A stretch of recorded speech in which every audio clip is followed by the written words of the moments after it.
Come and listen to my story about a man named Jed. A poor mountaineer barely kept his family fed. And then one day he was shooting at some food, and up through the ground come a bubbling crude oil, that is, black gold, Texas tea. Well, the first thing you know, old Jed's a millionaire. The kinfolk said, Jed, move away from there. Said, California is the place you ought to be. So they loaded up the truck and they moved to Beverly Hills, that is, swimming pools, movie stars. The Beverly Hillbillies.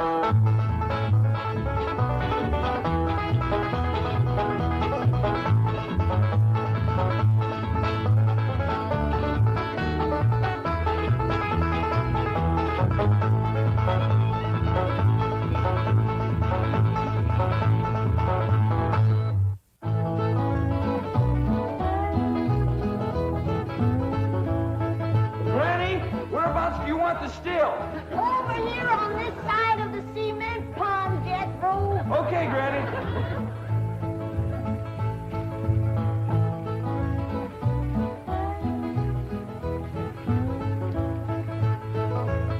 Come on. We's waiting.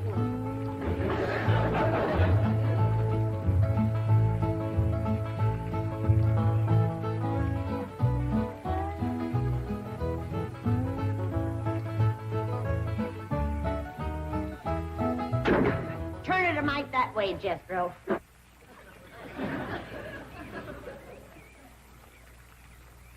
Only one bad thing about putting you still here, Granny. What's that? Drysdale place is downwind. The smell of your corn liquor brewing is going to drive poor Miss Drysdale right out of her mind. She's a drinking woman. How do you know, Uncle Jay? Well, he kind of let it slip out. Remember when we was unloading this from the truck? Yeah? He says to me, what's that? I said, that's a still for making corn liquor. He turned kind of white and trembly, and he says, oh, please don't ever let my wife see that. I reckon she just can't leave the stuff alone. Some folks like that. Terrible. Come to think of it, that's how come she's in Boston. What kind of drinker? Yeah. Miss Hathaway says she goes all over every place looking to get cured. Damn city cure's no good. The minute you go to taking it away from them, they want it all the more. I could cure Mrs. Drysdale of her drinking in 2 days. Oh, Granny. I just telling her she could have all she wanted. When they find out you don't care if they drink, they don't care to drink. That sure would be a blessing. Huh? Over here, Ellie, now. No more talk about drinking. Hey, look, everybody. Ella Mae's wearing a dress. How, Mr. Drysdale's in the house to see you. All right. My, ain't she pretty? Yeah.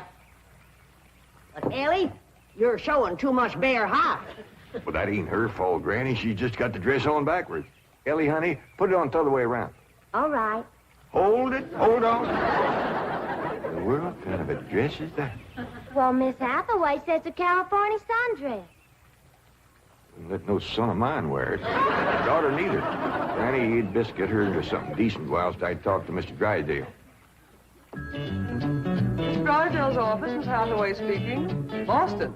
That must be Mrs. Drysdale. No, don't put her on. She'll only make my life Mrs. Drysdale. How are you? How are things in Boston? Oh, the doctors here are just as silly as the ones in Beverly Hills. They insist there's nothing wrong with me. They've got me so depressed. I just had to call and talk to my darling. Are you taking good care of him? Oh, yes. As a matter of fact, he's stretched out on the sofa right now having his nap. How sweet. Well, the moment he wakens, you take his temperature and give him some of that blue medicine. What? He's waking now? Oh, marvelous. Put him on. Tell him Mumsy wants to hear his sweet voice. Speak to your mumsy. He whined. Oh, he probably has a migraine. Oh, poor Patricia, my lord. Even made a hypochondriac out of you. Any message for Mr. Drysdale? Who? Milburn, my husband. Yes, well, isn't he there? No, he's up at the Clampett estate. Clampett. They bought the place next to yours just about the time you left for Boston. I don't find them listed in the first families. You tell Milburn not to mingle with them socially until I've had a genealogical check run on them. We don't want riffraff living under our very noses. For pain, one swaller. Don't open near fire. I'll be right in, Mr. Drysdale. Thank you, Ellie Mae. Granny, this is quite an array of medicines you have here. Yep, them's all the remedies I made myself. I wish you'd make something to help my wife. She's a terrible hypochondriac. Oh, What's the hypochondriac? Ellie, you run along now. I'll join you directly. There she goes from doctor to doctor to doctor. Well, I reckon the doctor can't help what's ailing her. Of course they can. It's psychosomatic. But she insists on prescriptions. Oh, I wish you could see our bedroom. Bottles all over the place. I plead with her. I hide the stuff. She always finds it or gets more. You think that's a lot of bottles? You should see my wife after a trip to the pharmacy. Why, she's so loaded she can hardly stagger up the stairs. Sit down, Mr. Drysdale. Set yourself. And she has a dog. A perfectly healthy poodle. Now, would you believe that she Don't tell me. laps it up just like she does? Lord, love. You're sure toting a heavy burden. Now, maybe I can help you. Now, if she was to think that every time that she was to... You can just wear that barrel till your clothes get dry. What happened to Jethro? Get too close to a skunk? He jumped in the pond with his clothes on. Mr. Drysdale, I'm sorry they kept you waiting. Did Granny tell you about her complaints about the kitchen? Jed, I'm ashamed to mention my piddling troubles to a man bowed down with the misery he's got. You know his wife.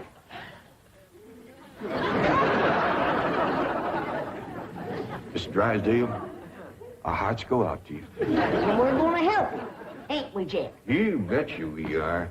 Man serves a poor purpose in this world if he can't help his neighbor. Oh, you're very kind, but I'll manage. I've been living with it for years. Have a nip, it'll brace you up. Oh, no, thank you. I never touch it. You hear that, Jed? Poor man. He's got all the trouble and none of the fun.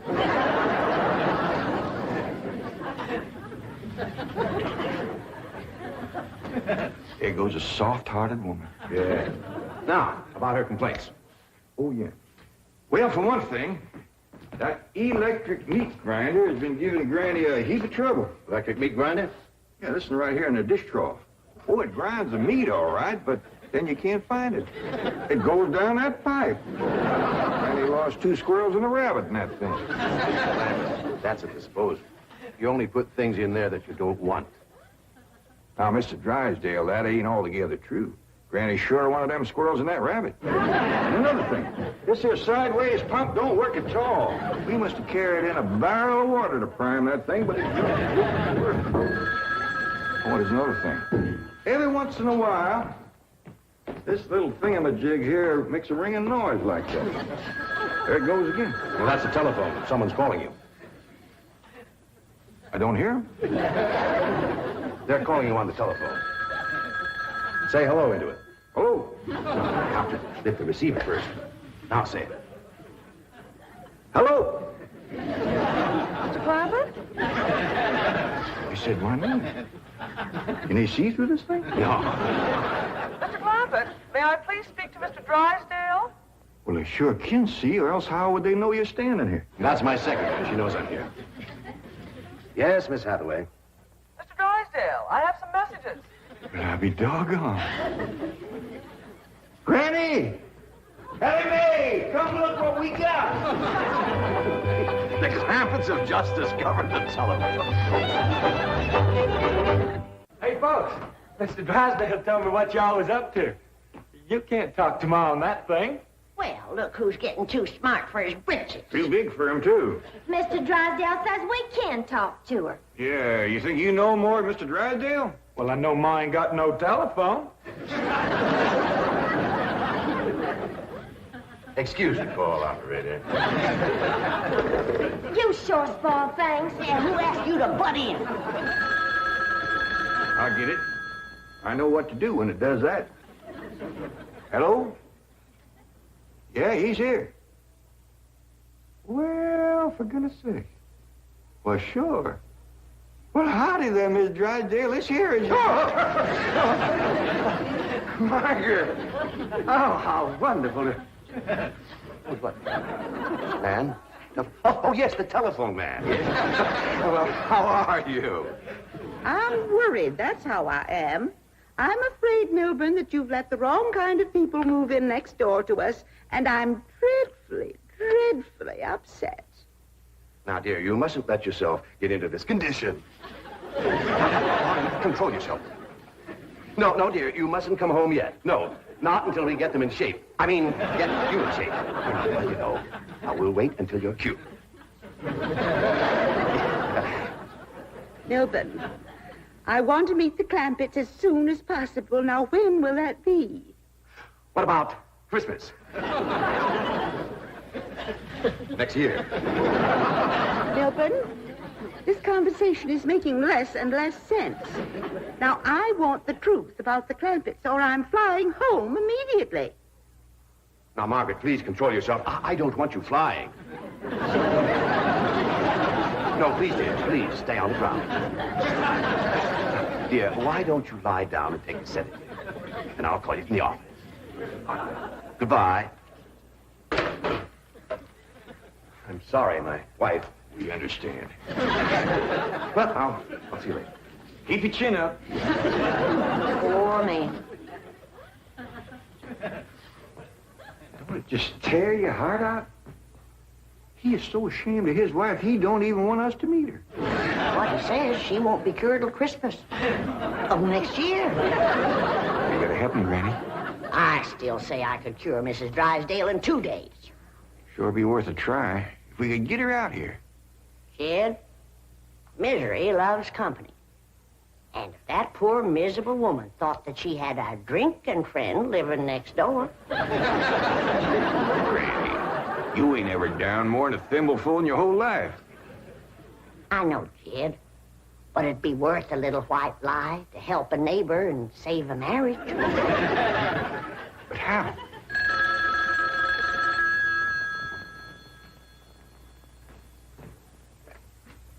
Hello? Yes, ma'am. Oh, ain't that a stroke of luck, Granny? It's Mrs. Drysdale again. Well, no, ma'am, he ain't here, Mrs. Drysdale, but Granny and me'd like to talk to you. We's your next-door neighbors, the Clampetts. Listen, honey, I got my still set up not 50 feet from your back door. Now, you come on home, and you and me will get glassy-eyed, falling down crocked. We'll get juiced at eyeballs. How does that sound to you, honey? I don't hear nothing. Me neither.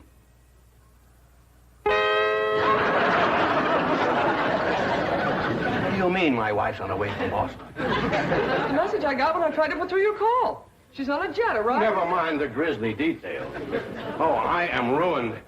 If Margaret gets one look at those hillbillies next door, she'll leave me. Get my psychiatrist over here. Move over, Claude. I need this more than you do. I know you don't need your psychiatrist. You're looking at the dark side. There is a bright side. Of course. Your wife is an intelligent woman. She'll see that underneath that rough exterior, the Clampetts are basically fine people. Why, she may even help them to get socially acclimated. You're right. I don't need my psychiatrist. You do. Your wife will take... My wife, through whose aristocratic veins flows blood the color of bluing, considers anyone whose ancestors did not arrive on the Mayflower immigrants. She does make rather a fetish at the family tree, but... But nothing. I'm stuck. I'm either going to lose my wife or my largest depositor. That's what makes the whole thing so difficult. You know, I like the Clampetts, but I love my wife. Isn't life weird?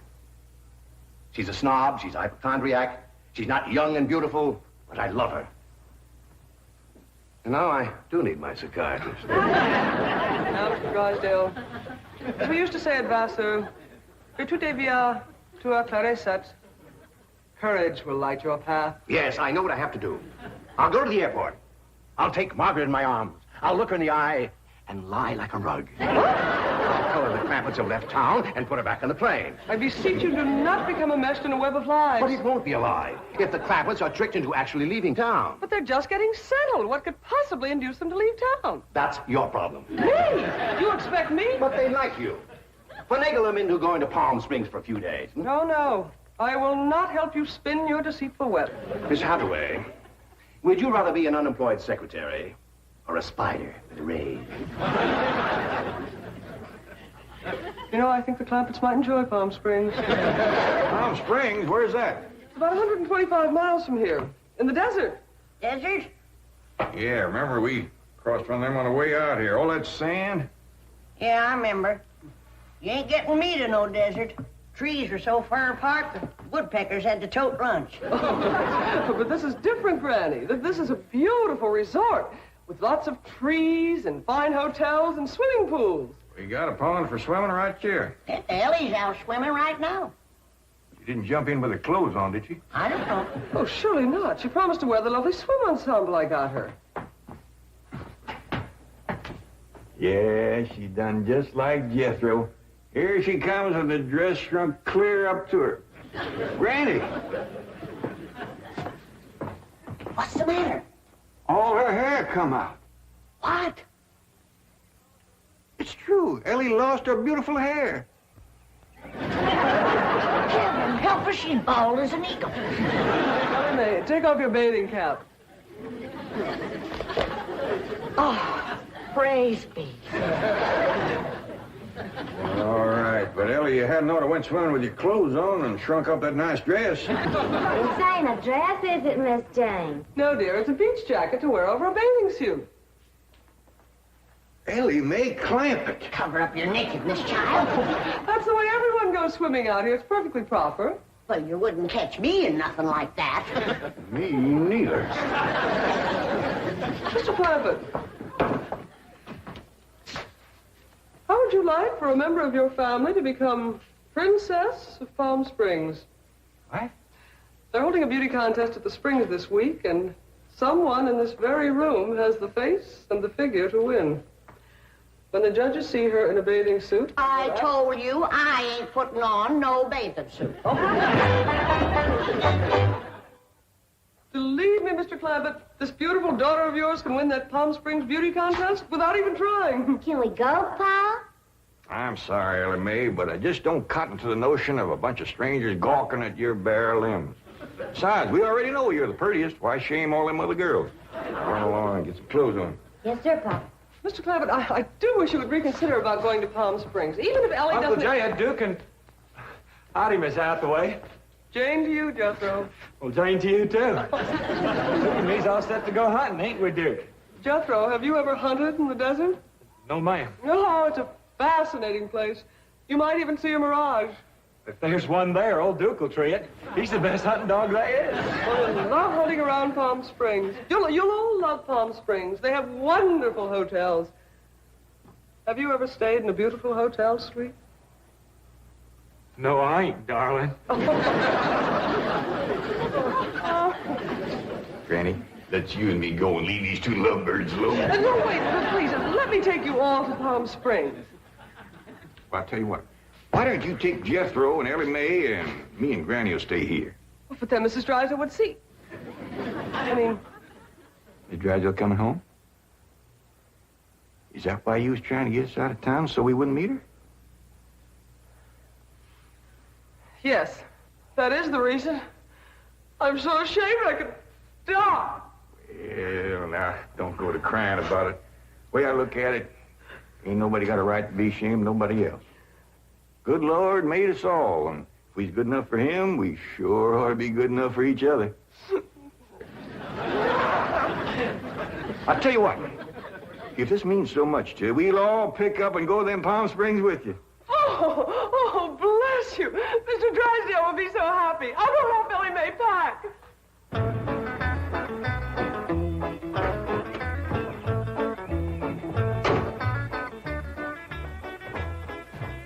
Very, Milburn. The Clampetts' gardener shouldn't leave his car parked in the front driveway that way. Oh, you're absolutely right, dear, yes. Oh, Margaret, don't you want to stop at home first and freshen up? Take some medicine or something?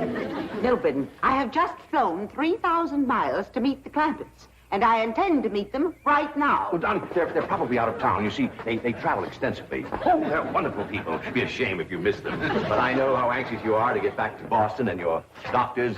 And Sonny. How is Sonny? How's he like Harvard this year? Is it Yale, Princeton, Dartmouth? Let's go ask him. Milburn, what is the matter with you? Milburn, let go.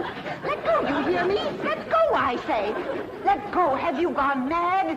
Let go, you beast. Step aside, lady. I'll shoot it.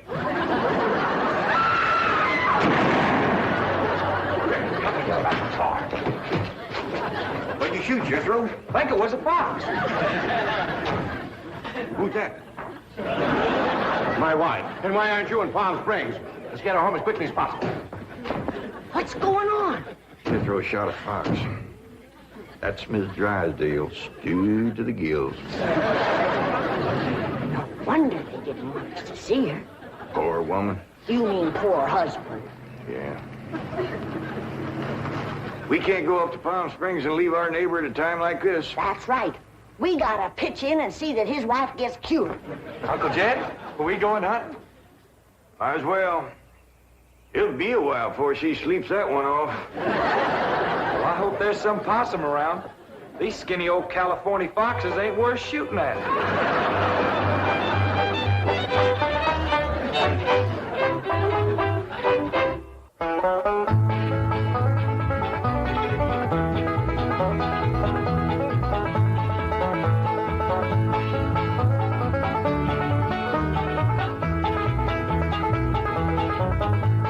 Now it's time to say goodbye to Jed and all his kin.